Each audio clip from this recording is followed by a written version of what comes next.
Assalamu alaikum students. Today we will start new chapter physical and chemical changes of matter.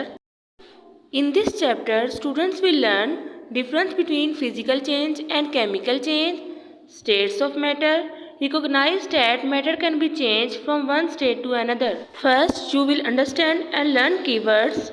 Chemical change, change which produces a new product with new properties. Chemical change मतलब ऐसा change जिससे एक नया product बनता है, एक नई चीज़ बनती है और उस न्यू प्रोडक्ट की प्रॉपर्टीज़ भी डिफरेंट होती हैं, न्यू होती हैं. For example, if you boil the egg, new product will be formed. Egg को बॉयल करने से पहले एग लिक्विड स्टेट में होता है, लेकिन बॉयल करने के बाद ये सॉलिड स्टेट में हो जाता है. यानी इसमें जो चेंजेस आई है वो केमिकल चेंज है. लिक्विड स्टेट से सॉलिड स्टेट में कन्वर्ट हो गया और टोटली तौर पे न्यू प्रोडक्ट बन गया जिसकी प्रॉपर्टीज़ भी न्यू हैं. नेक्स्ट कीवर्ड है solution, type of mixture with at least one liquid and one solid. Solution कब बनता है? जब आप दो चीज़ों को या दो से ज़्यादा चीज़ों को मिक्स करते हैं तो सॉल्यूशन बनता है. For example, if you add sugar in water it will be a sugar solution. अब शुगर किस फॉर्म में है? सॉलिड फॉर्म में, और वाटर लिक्विड फॉर्म में है. जब शुगर को वाटर में डिज़ोल्व किया तो सॉल्यूशन बन गया. Next keyword matter. Matter is anything that has mass and occupy space. हमारे इर्द गिर्द कोई भी चीज़ जिसका वज़न है, मैस है और जो जगह घेरती है, उस स्पेस ऑक्यूपाइज करती है, उसको मैटर कहते हैं. जैसे हमारे अराउंड हवा है, पानी है, चेयर, टेबल, हर चीज़ मैटर है. क्यों? क्योंकि हर चीज़ जगह घेर रही है, स्पेस ऑक्यूपाई कर रही है और उसका मैस भी है. बुक, पेंसिल, हर चीज़ मैटर है. फर्स्ट पैराग्राफ में बताया जा रहा है कि all matters are chemical substances. हमारे अराउंड सारे मैटर्स केमिकल सब्सटेंसेस हैं, यानी water, sugar, salt, cold and oxygen.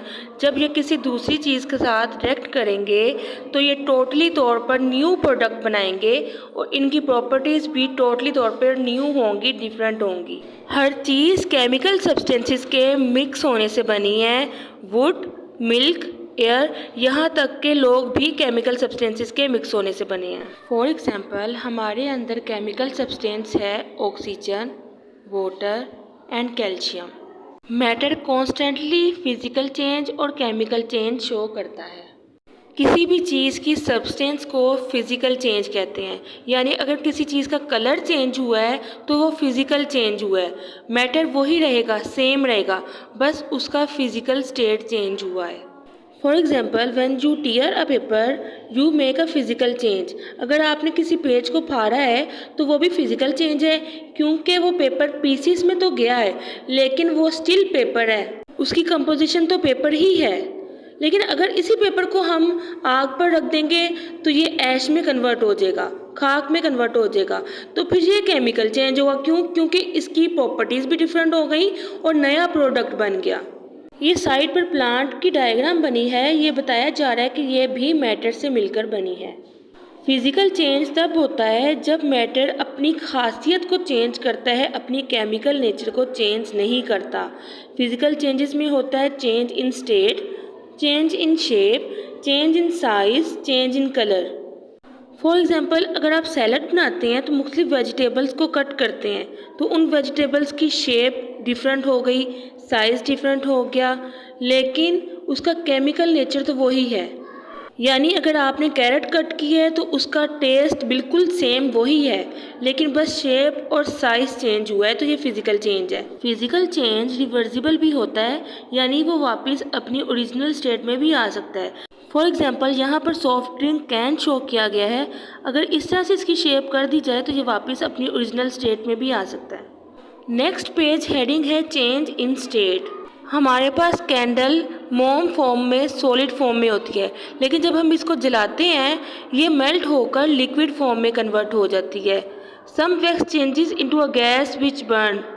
कुछ मोम जलने के बाद गैस फॉर्म में भी कन्वर्ट हो जाती है.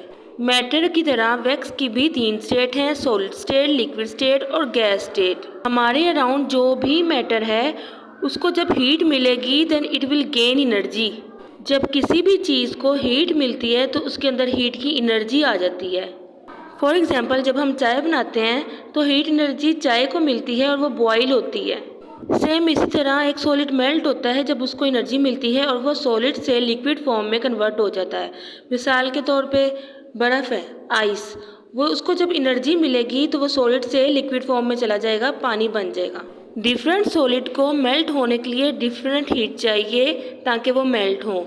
उनका डिफरेंट टेम्परेचर होता है। फॉर एग्जांपल आइस को वाटर में कन्वर्ट होने के लिए डिफरेंट टेम्परेचर होता है। इसके अलावा सोल्ट, नमक को मेल्ट करने के लिए डिफरेंट टेम्परेचर होता है। इसी तरह कैंडल 47 डिग्री सेल्सियस पर मेल्ट होगी और कुछ मेटल्स ऐसे होते हैं जो 1530 डिग्री सेल्सियस पर मेल्ट होते हैं। Ice start to melt at about 1 degree Celsius. Celsius temperature का यूनिट होता है। Chocolate melts at a temperature of about 45 degree Celsius. यानी इस सब में आइस जल्दी मेल्ट होना शुरू होती है, उसके बाद चॉकलेट मेल्ट होती है और उसके बाद कैंडल वैक्स का टेम्परेचर आता है। नेक्स्ट हेडिंग है change in shape and size. जब पोटर कोई मिट्टी का बर्तन बनाता है तो उसको शेप देता है, उसकी कंपोजिशन चेंज नहीं होती। कंपोजिशन मतलब वो जिन चीज़ों से मिलकर बनी है वो चेंज नहीं होती, बस उसका शेप ही चेंज होता है। तो ये भी फिजिकल चेंज है।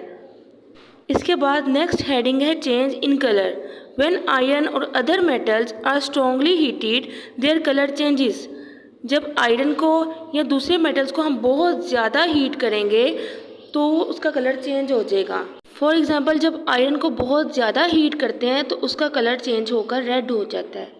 तो ये हमारी आज की रीडिंग है और आपने कीवर्ड्स अच्छे से याद करने हैं।